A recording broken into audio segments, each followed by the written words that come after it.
Bonjour, j'espère que vous allez bien. Je suis Céline de la chaîne Une fois n'est pas couture et je suis ravie de vous retrouver aujourd'hui après quelques mois d'interruption sur YouTube. Alors ça n'était pas du tout volontaire, c'est juste que je me suis un petit peu laissée gagner par le temps. Les semaines et les mois ont passé et je ne prenais pas le temps de tourner des vidéos. Pourtant, je pensais bien à vous, j'avais super envie de revenir vous parler. Mais voilà, bon, bah, vous savez ce que c'est, hein, les semaines filent, le temps passe, et puis on a toujours des choses plus importantes à faire qui se mettent devant sur la liste, sur la to-do list. Donc ben, voilà, les vidéos sont passées après, mais vraiment ça n'était pas l'envie qui me manquait de revenir. À ce sujet, je voulais vous remercier d'être resté abonné malgré tout, malgré l'absence de vidéos, ça m'a fait super plaisir. Donc je ne sais pas si vous vous souvenez, lors de mon dernier bilan couture, qui était le bilan couture numéro 8, je vous avais dit que j'avais dans l'idée de vous tourner une vidéo sur mes ratés 2022. Ça en fait partie. Donc en fait, ben voilà, pour revenir, je me suis dit que j'allais déjà solder l'année 2022 et puis dans la foulée, là, je vais retourner une vidéo pour vous présenter ce que j'ai cousu jusqu'à ce jour. Nous sommes le 11 août sur un bilan couture plus traditionnel. Pour ce que je porte, peut-être le reconnaîtrez-vous, il s'agit du top talisman d'Atelier Scanmite, le débardeur. Je vous l'ai présenté dans mon bilan couture numéro 7, où je l'associais, c'était 4 tenues autour d'une jupe. Voilà, donc moi j'avais fait le modèle le plus simple, celui-ci, et sans le petit nœud. Je l'aime beaucoup, je l'avais cousu dans un tissu atelier brunette qui est super agréable à porter. Et ici je le porte avec un jean du commerce, un jean Levi's avec du stretch et qui est super confortable. Voilà pour ce que je porte aujourd'hui. Donc je vous le disais, on va parler de mes ratés et j'ai intitulé ce bilan couture la malédiction de la robe, parce qu'en fait, en préparant le bilan, je me suis rendu compte que mes 3 gros ratés de l'année 2022 étaient des robes. Eh bien écoutez, sans plus attendre, je vous propose de commencer. Alors, le premier raté dont je voudrais vous parler, c'est la robe Sally de Dress Your Body. C'est un patron qui est vendu au format PDF à 9,50 € et au format pochette au prix de 16 €. Alors, je vous montre le schéma technique et on nous dit « La blouse ou robe Sally est un joli modèle plein été, sans manches, avec un joli jeu de fronce sur les épaules resserré par des cordons spaghetti. Ces cordons à nouer ou à laisser tels quels apportent une petite touche pleine d'originalité, apportée en toute simplicité avec des baskets ou des escarpins. Pour la version robe, on a une petite forme liquette qui n'apparaît pas très nettement ici. Et pour la version blouse, la forme est droite. On peut la ceinturer, alors soit avec une ceinture dans le même tissu, soit trancher avec une ceinture du commerce. Elle est proposée de la taille 34 à la taille 46. Dans le livret d'explication, on nous précise le tableau des mesures du vêtement fini. Pour la stature, on ne donne pas de stature. En général, Christine, la créatrice de Dress Your Body, préfère préciser la hauteur milieu dos pour aider aux ajustements. Par exemple, pour la taille 40, j'avais relevé que la hauteur milieu dos de la blouse était de 58 cm et demi et pour la robe 94 cm. Donc c'est une information que je trouve assez utile pour pouvoir adapter à notre stature. Le niveau de difficulté est intermédiaire. Les tissus recommandés, ce sont des tissus chaîne et trame légers. Les marges de couture sont comprises, elles sont de 1 cm sur le vêtement et de 1,4 cm sur l'ourlet. Donc au départ, évidemment, comme c'est la malédiction de la robe, vous l'aurez compris, moi j'avais décidé de partir cette version-là. Je vous en avais d'ailleurs parlé dans mon haul tissu, c'est le seul que j'avais fait sur ma chaîne. C'était une association que je voyais depuis super longtemps. Je l'ai cousu dans cette viscose qui vient de chez Cousette. Voilà. Au niveau de la poitrine, j'avais cousu une taille 40, au niveau de la taille 41 et au niveau des hanches 42. C'était parfait. J'ai allongé la robe de 10 cm et j'ai environ utilisé 1,60 m de tissu. Donc je crois que j'ai une photo de la robe, je vais vous la mettre ici et je vous fais les commentaires pendant ce temps. Donc première chose que j'ai à dire, c'est que je n'ai aucun reproche à faire au patron. Je trouve cette robe très jolie. Au niveau de la couture, eh bien, je n'ai pas rencontré de difficultés. J'ai même pris plaisir à la coudre parce que j'ai apprécié passer les différents points techniques. Et donc, quelle a été la raison de l'échec, de ce raté? Eh bien, la première, puisqu'il y en a deux. La première, c'est, je dirais, l'association patron-tissu. Ça n'a pas du tout matché. Ça ne me plaît pas. J'ai été déçue. Alors en fait, pour vous dire la vérité, je trouve même que ça ressemblait à une blouse. Vous savez, les blouses que portaient nos grands-mères. Donc, j'avais fait la ceinture dans le même tissu. C'était moche. Et j'ai essayé de mettre une ceinture du commerce, une ceinture marron tressée un petit peu large. Je me suis dit, ouais, ça va un petit peu lui donner, ça va couper le motif et ça va bien marquer la taille et tout ça.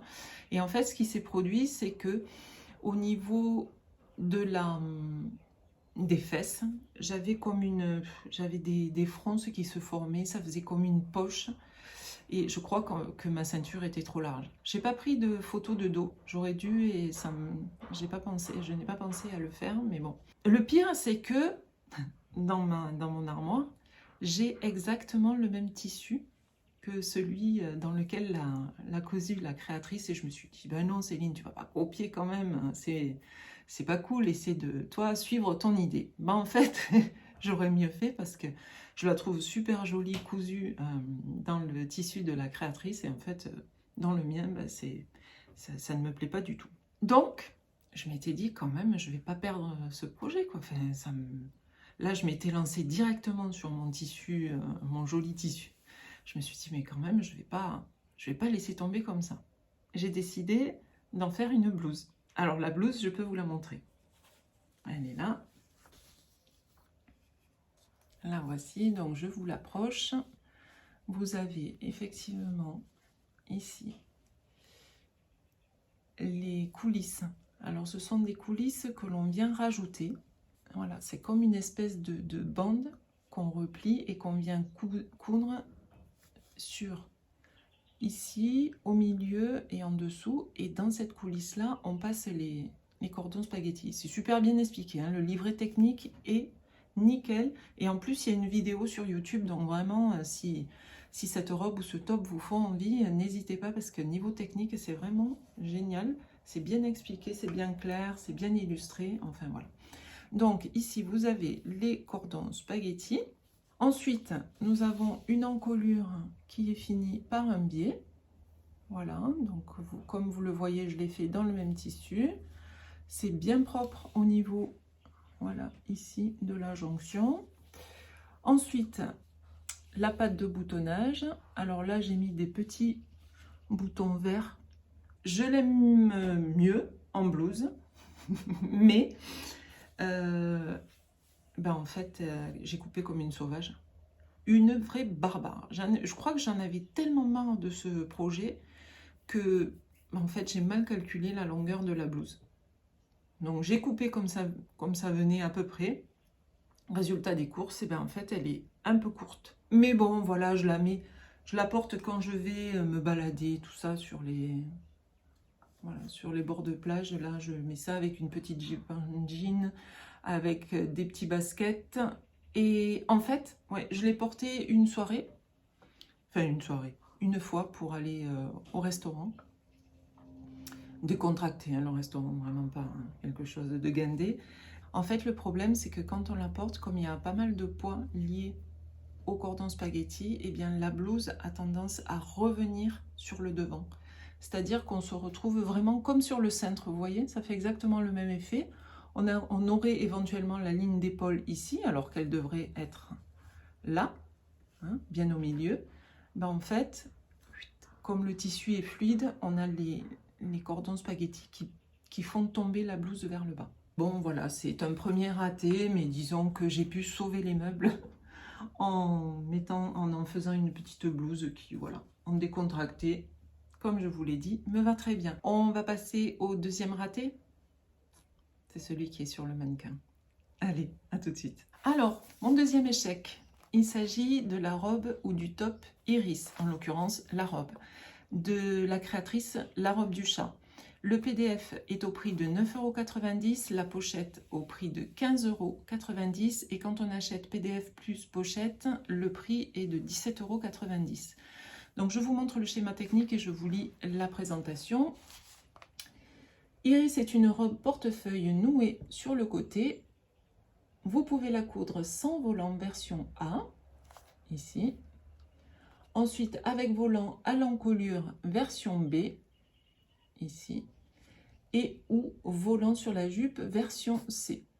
Les tailles, alors ce patron est proposé de la taille 34 à 46, la stature est d'1,68 m, le niveau de difficulté débutant, intermédiaire selon la version que vous choisissez de coudre. Les tissus recommandés, ben évidemment des tissus chêne et trame, hein, légers. Les marges de couture sont incluses, elles sont de 1 cm sur le vêtement et de 2 cm sur l'ourlet. Donc vraiment, moi, quand j'ai vu le patron, j'ai flashé, mais directement sur la version toute simple, c'est-à-dire celle-ci, sans volant ni sur l'encolure, ni sur la jupe. Et voilà, ce dos-là et celle-ci.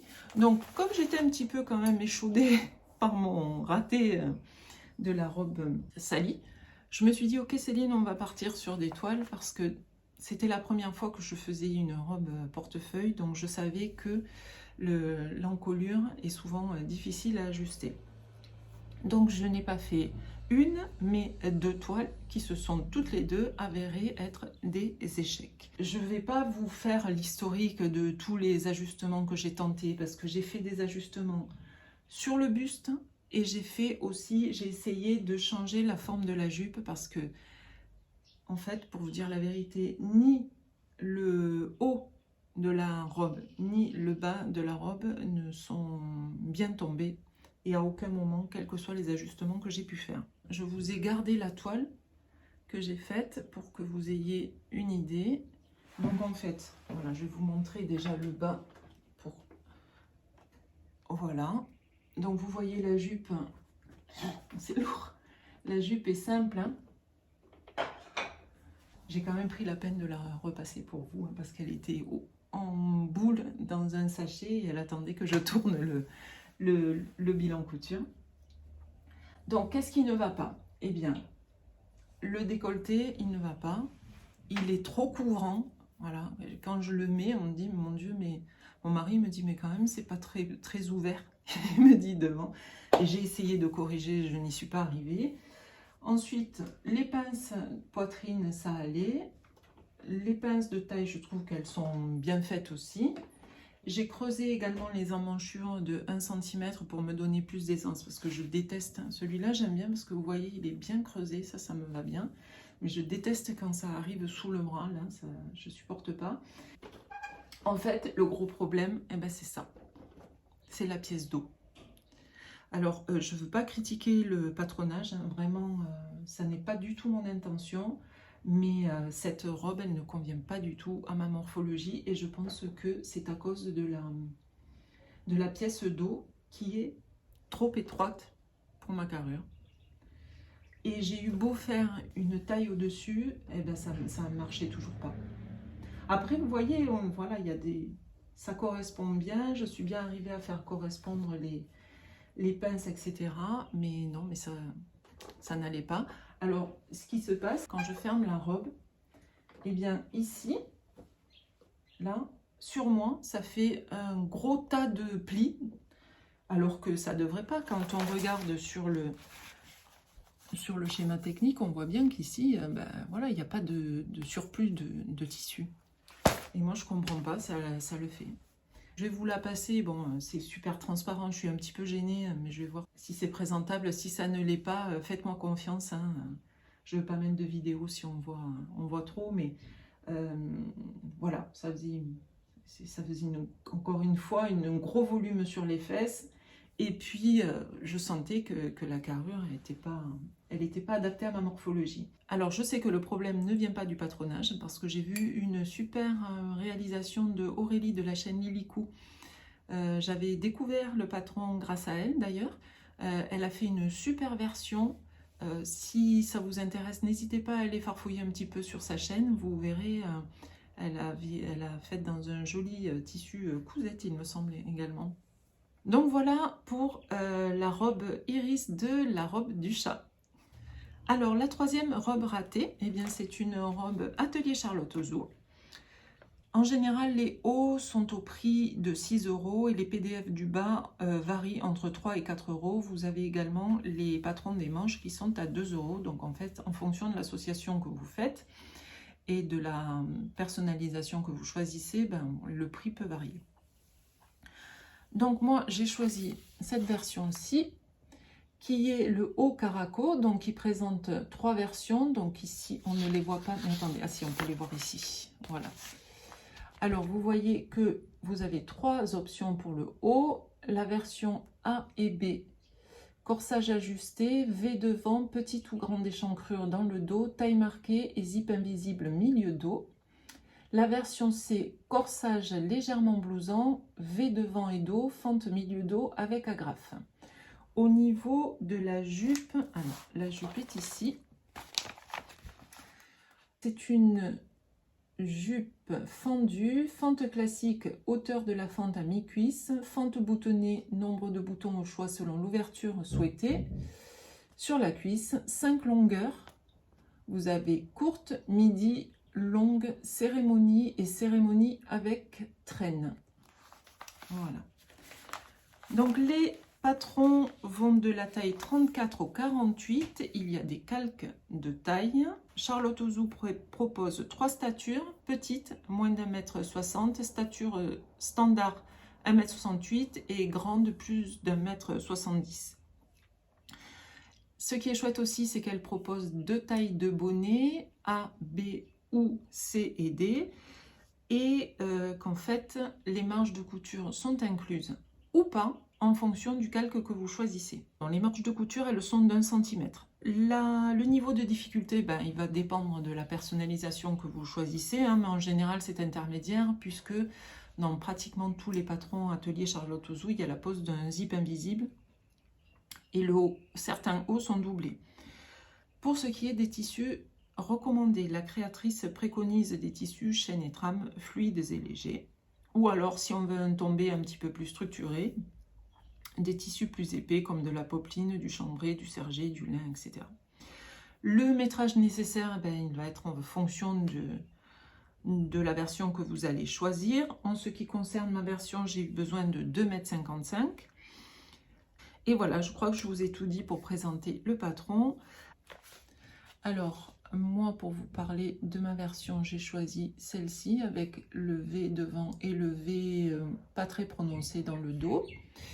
Et donc, la jupe fendue, j'ai choisi, donc, c'est, attendez, que je vois celle-ci. Je crois qu'il n'y a pas de bouton. Non, voilà, celle-ci sans bouton. Voilà. Alors, en fait, je l'ai cousue dans ce tissu.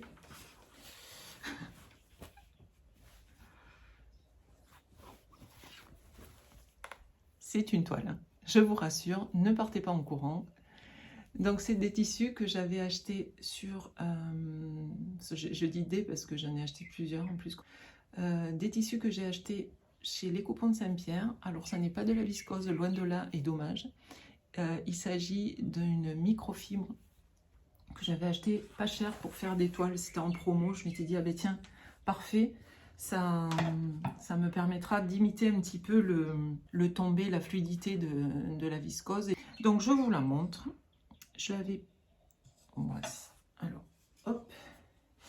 Donc, je ne sais pas si vous allez voir les détails. Ici, donc, les petites bretelles. Le dos, le devant, c'est le devant, oui, le devant en V. Alors ici, même moi, je ne vois rien. Et ensuite, nous avons la fente de la jupe qui est ici. Voilà. Le dos. Hop. Vous voyez dans le dos. Je me suis appliquée, hein, même si c'était une toile. J'ai mis une fermeture éclair. Je me sens... Ah oui, j'allais super bien, j'étais contente. Je m'étais dit, des fois, quand on fait des toiles, on est plus détendu. Et du coup, on réussit bien les points techniques. Donc, j'avais bien fait ma petite croix. Là, j'étais toute fière de moi. Et donc, après, le dos, le dos est tout simple. Hein. Rien de spécial. Alors, qu'est-ce qui fait que cette robe est un échec? Déjà, je vais vous parler des points positifs, parce que tout n'est pas négatif. Ça m'a donné une petite lueur d'espoir dans mes catastrophes. Donc, j'adore le haut. Le haut est super. Il est doublé à l'intérieur. C'est vraiment très propre. Tiens, d'ailleurs, je vais vous montrer.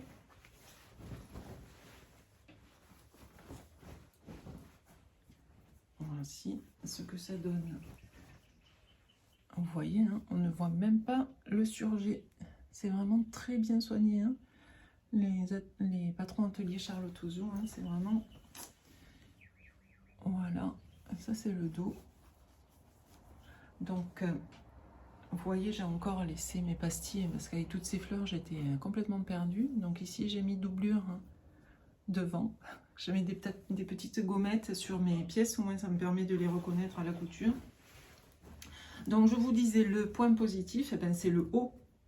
J'adore ce haut. Il tombe bien. Les bretelles sont à la longueur qui me va. Les pinces poitrines sont à leur place. Et en fait, je vais garder donc ce patron pour le haut. Donc en fait, en haut, j'avais fait la taille 40, tour de poitrine, 42 à la taille, et j'ai eu la mauvaise idée de faire le 44 aux hanches. Et bien en fait, c'est trop grand. C'est trop grand. En fait, ce qui ne me plaît pas, c'est la jupe. C'est grand et je n'aime pas la jupe. Non. Alors, je ne sais pas si ça vient également du tissu, mais je trouve que ça fait mémère. Donc, je vais garder le haut. Et je vais l'associer à la jupe trapèze parce que j'ai toujours dans l'idée, avec un coupon de broderie anglaise, de me faire le haut caraco avec la jupe trapèze. Je vous mets une photo que j'adore. C'est vraiment une association qui me plaît et j'ai déjà cousu la jupe trapèze, donc je sais que celle-ci me va bien. Donc je n'aurai pas de mauvaise surprise. Je crois que je vous ai tout dit. Alors je vous la passe, mais c'est vraiment pour le fun, hein, ne vous moquez pas. Hein. La première qui se moque, attention. Hein. Non, mais vous pourrez vous moquer parce que sincèrement, c'est pas une robe que je mettrais pour sortir. Hein. Vraiment, voilà, ça va très bien pour une toile, mais pas plus. Voilà, bon. Alors, pour finir ce bilan couture numéro 9 sur une note positive, je dois vous dire que depuis, la malédiction de la robe a été rompue, puisque j'ai cousu une robe et j'en suis quand même plus satisfaite que les 3 que je viens de vous présenter là. Donc je vous en parle dans mon prochain bilan couture. Je vous y présenterai 5 pièces que j'ai cousues depuis le début de l'année. Je vais faire en sorte de rattraper mon retard et de partager un petit peu avec vous mes coups de cœur, parce que dans tout ce que j'ai cousu, il n'y a que des patrons que j'aime bien. Voilà, donc écoutez, si vous êtes curieuse de voir pardon, ce qui va venir, eh bien n'hésitez pas à vous abonner. Écoutez, on se retrouve très vite. Je vous souhaite de passer une belle fin d'été, puisqu'on est déjà mi-août. Et puis, je vous dis à bientôt. Au revoir.